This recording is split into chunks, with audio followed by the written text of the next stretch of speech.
Yahoo minasan, masih bersama Animania. Sebelum kita membahas hal menarik tentang One Piece, jangan lupa bantu Animania dengan like dan subscribe guys, agar Animania makin semangat berkarya di YouTube. Yahoo minasan, welcome back again with Mr. K di sini. So, karena chapter kali ini cukup spesial, apalagi sampai trending di berbagai negara kemarin ya. Jadi tanpa banyak emeng lagi, monggo mawon enjoy review One Piece chapter terbaru versi channel Gak Genah ini. Let's go!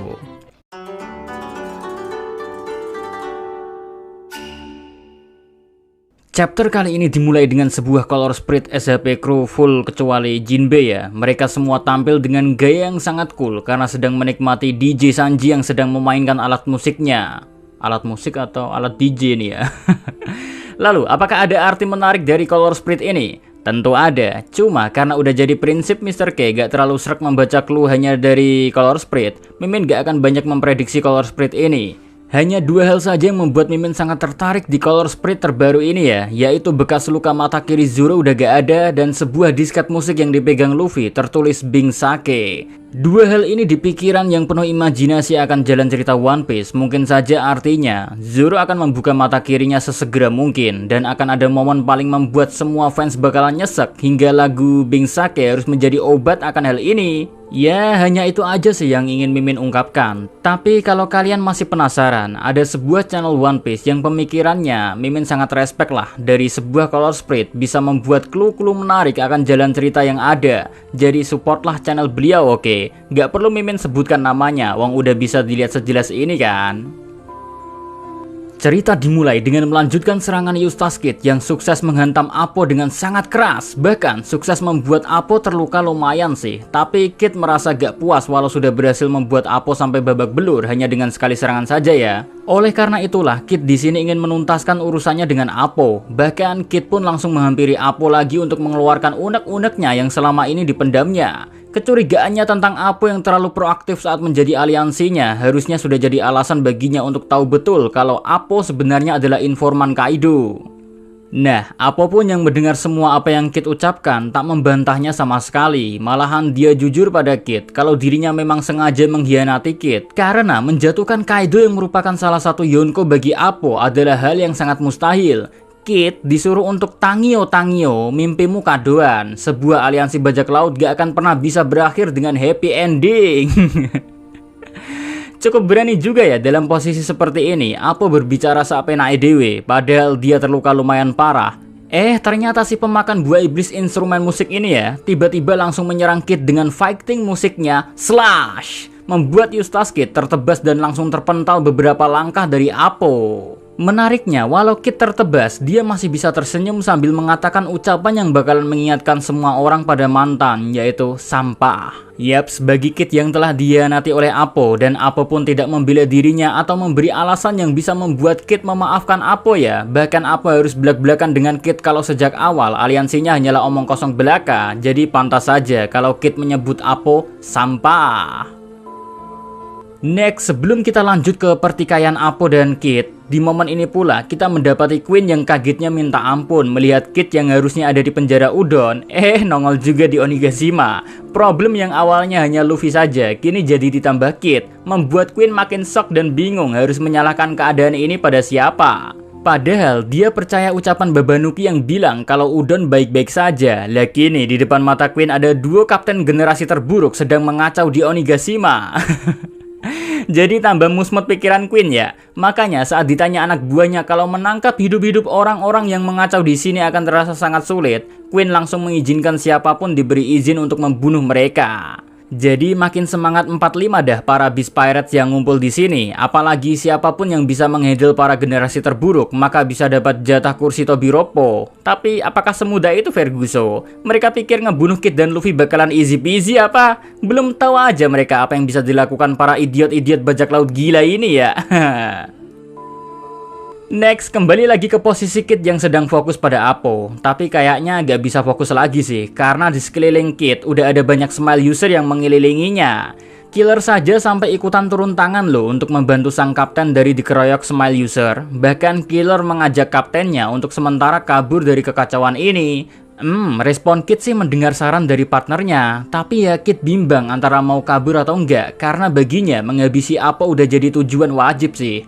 Untungnya nih ya, saat Kid bimbang, ada salah satu dari Numbers muncul. Dia adalah Hacha, nomor 8 ya, yang langsung menyerang Kid secara barbar. Mimin bilang barbar karena Numbers Hacha menyerang Kid tanpa peduli lawan atau kawan ada di dekat Kid. Bagi Hacha, posisi Tobiropo lebih menarik dari apapun. BTW, saat Hacha tampil, Kid terheran-heran sendiri melihat Hacha, membuatnya sampai penasaran apakah Hacha adalah ras raksasa? Kalau ras raksasa kok terlihat lebih besar? Mimin mencium bau-bau eksperimen nih. Tapi entahlah, slow dulu lah. Pembahasan chapter kali ini lebih menarik daripada bahas-bahas spekulasi imajinatif Mr. K pribadi. Back to the topic. Kid yang diserang Hacha berhasil menghindari serangan tersebut.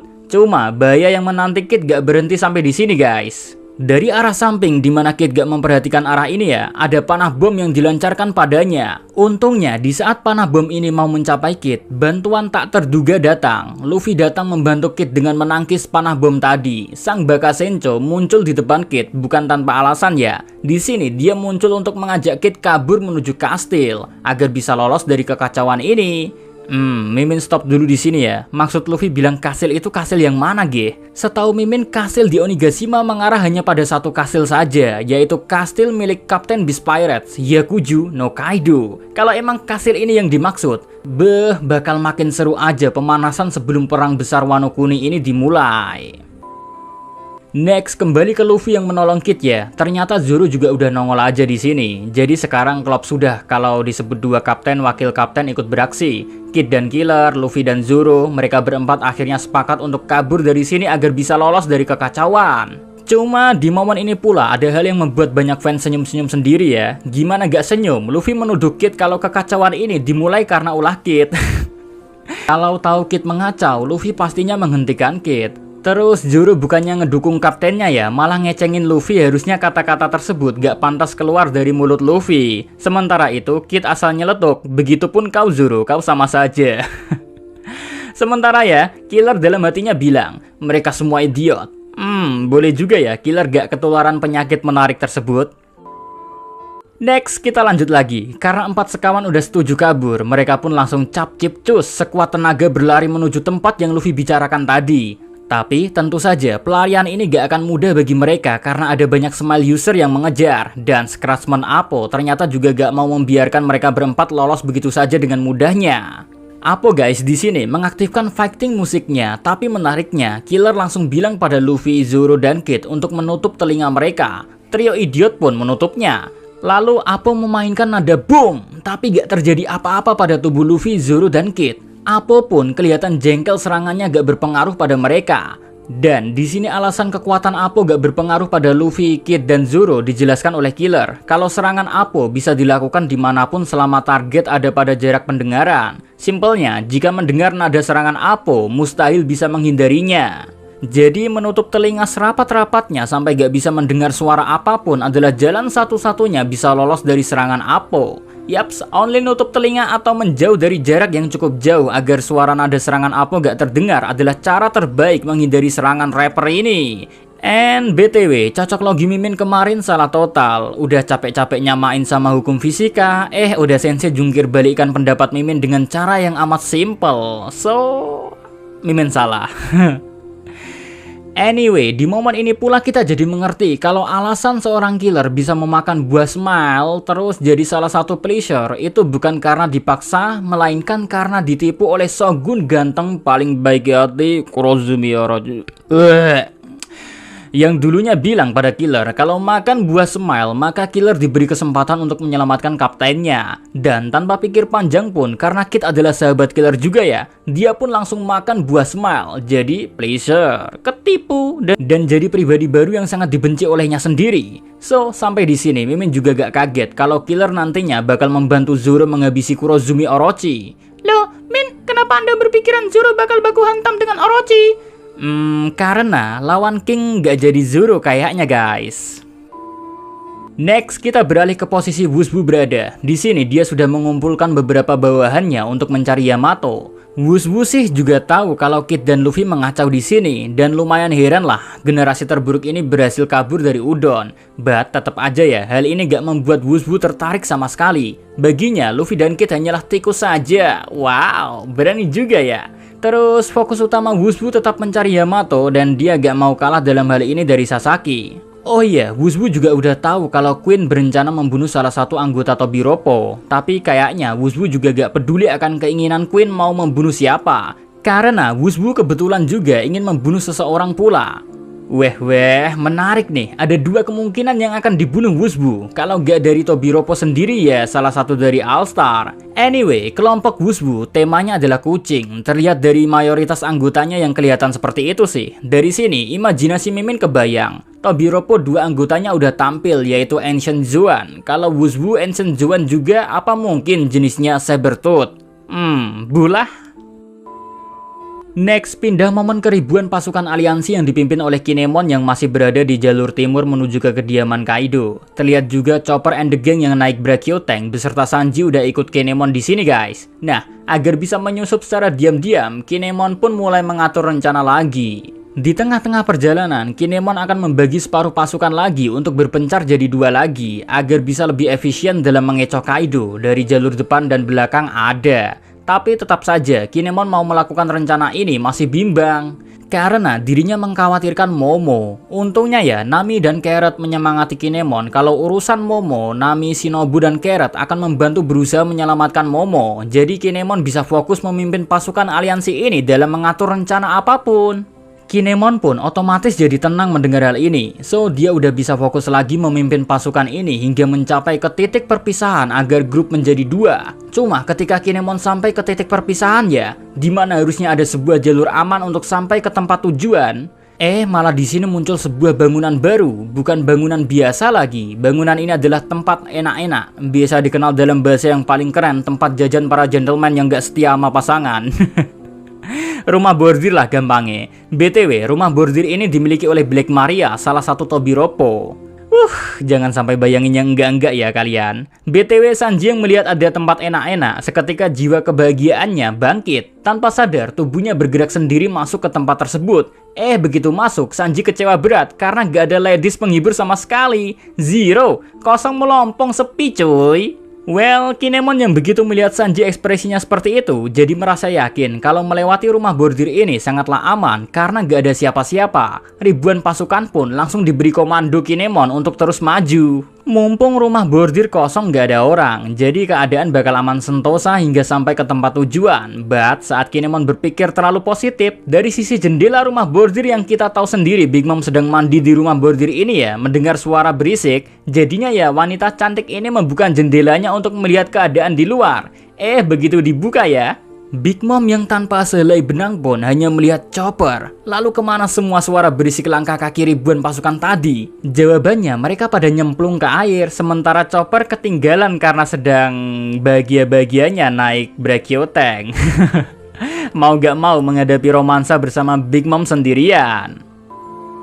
Next, pindah ke lautan sebelum memasuki negeri Wano Kuni. Kita mendapati semua anak-anak Big Mom yang menaiki Queen Mama Chanter sedang berusaha menaiki air terjun Wano Kuni kembali agar bisa sampai ke Wano. BTW, menurut Perospero, dia sudah mengetahui aliansi Big Mom Pirates dan Beast Pirate, jadi dia gak ada rasa kekhawatiran sama sekali dalam menaiki air terjun ini. Cuma tetap aja, banyak dari anak-anak Big Mom gak peduli dan gak terlalu suka dengan aliansi gila ini. Mereka lebih tertarik untuk menghabisi Luffy yang telah merusak reputasi mereka. Baru dah nanti mungkin membicarakan masalah aliansi. Tapi ketika kapal Queen Mama Chanter ini mau mencapai puncak air terjun Wano Kuni ya guys, ada kejutan lagi yang dimana ada seseorang yang sedang terbang mengarah ke mereka. Awalnya, Perospero berpikir kalau yang terbang adalah King, tapi ternyata setelah hal yang terbang tersebut mendekat, Perospero salah total. Dia bukan King, tapi dia adalah Marco the Phoenix, mantan komandan divisi pertama Whitebird Pirates yang muncul dalam mode hibridnya. Marco nongol di depan anak-anak Big Mom Pirates sambil tersenyum cukup terheran-heran kalau aliansi Big Mom Pirates dan Beast Pirates ternyata benar adanya. So, Marco membuat keputusan untuk memberi ucapan selamat datang pada Big Mom Pirates dengan aksinya yang menyerang kapal Queen Mama Chanter hingga kapal besar ini kembali terjatuh ke bawah lagi. kapal ini harus mengalami deja vu yang luar biasa menarik. Dulunya dijatuhkan King, sekarang dijatuhkan Marco. Oh, nasib, nasib. Anyway, Marco gak datang sendirian ya guys. Dia di sini terlihat ditemani oleh Nekomamushi dan Izo yang naik sebuah kapal sedang menaiki air terjun Wano. Baru kelihatan 2 orang saja. Gak tahu dah ada orang lain lagi apa enggak. Cuma yang pasti 9 Akazaya sekarang udah komplit. Posisi pengkhianat Aso udah digantikan Izo. Jadi sebuah ramalan yang pernah ditulis oleh Kozuki Oden bakalan benar terjadi. Kita memang tahu ending ramalan itu bagaimana, tapi tetap saja kan, proses bagaimana ramalannya akan terjadilah yang bakal menarik perhatian seluruh fans One Piece dunia. Dan lagi-lagi ucapan Oda Sensei terngiang-ngiang di kepala Mimin. Perang besar Wano Kuni akan menjadi sejarah terepik dalam perang di One Piece. Saking epiknya perang yang ada di Arc Marineford War, di mana Newgate dan Ace meninggal dunia ya, hanyalah sebuah taman bermain saja bagi perang besar Wano Kuni. BTW, minggu depan gak libur oke? Dan sebelum Mimin akhiri video ini, bagi yang penasaran kenapa Big Mom Pirates gak lewat jalur aman dengan melewati air terjun, gak perlu terlalu pusing mikirin berbagai spekulasi guys. Melihat gelagat anak buah Big Mom dan anak buah Kaido, udah sangat jelas mereka saling membenci. Jadi simpelnya begini, Beast Pirates gak mau Big Mom Pirates tahu tentang jalur rahasia paling aman untuk mencapai negeri Wano Kuni melewati air terjun yang nantinya bakalan sampai ke pelabuhan Mogura. Sangat interesting ya. Oh iya, satu hal lagi, Neng Gelis Puni pun butuh bantuanmu nih guys. Yaho, dengan Puni pun di sini. Guys, Puni butuh bantuan kalian karena Puni sedang ikut kompetisi dari Jepang yaitu Cosplay GP dan pemenangnya ditentukan dari voting paling banyak. Juara satunya bisa mendapatkan 100.000 yen atau sekitar 13 juta rupiah. Juara 2 itu aku nyontek dulu. Juara 2 itu 50.000 yen atau setara 6-7 juta.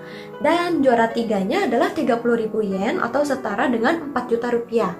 Untuk dapat menang, Puni membutuhkan keikhlasan hati kalian untuk voting Puni setiap hari di cosplaygp.com. Linknya akan ditaruh di description dan di pin komen Mr. K ya. Kalian bisa vote aku setiap hari sampai dengan tanggal 31 Juli di mana pemenangnya akan ditentukan setelah itu. Dan setiap harinya kalian bisa login melalui email, Facebook, dan Twitter. Dan kalau misalnya kalian punya 3 email, kalian juga bisa langsung login dengan 3 email dan memberikan 3 vote kepada Puni pada hari itu. Besoknya kalian bisa voting lagi dan menambahkan jumlah vote dari yang kemarin. Dan andai Puni menang, maka 100% dari uang hadiah akan didonasikan untuk orang-orang yang membutuhkan atas nama kalian semua. Dan bantuan vote kalian adalah kebaikan bagi sesama. Yuhu, let's go vote, vote, vote, vote. Thank you Mr. K sudah bantuin Puni juga. Jangan lupa Mr. K juga harus vote ya. Kalau Mr. K dan teman-teman rajin vote, Puni janji bakal sering muncul di sini. Kalau nggak sibuk, hihi. Jadi jangan sungkan untuk bantu Puni pun ya. Gampangnya klik aja link di komentar yang Mimin pin nantinya. Terus login Facebook atau Twitter dan vote deh. Bisa sampai vote 3 kali per hari sampai tanggal 31 Juli. Remember nge, jangan lakukan ini karena paksaan, tapi lakukan ini demi kebaikan. Kalau Mr. K sih ngevote untuk berbuat baik bagi sesama dan membuat Clarissa sering nongol di channel gak jelas ini. So, see you again next time. Adios ya, Caramelos. Stay safe everyone. Please new normal dengan wise, oke? Salam Animania.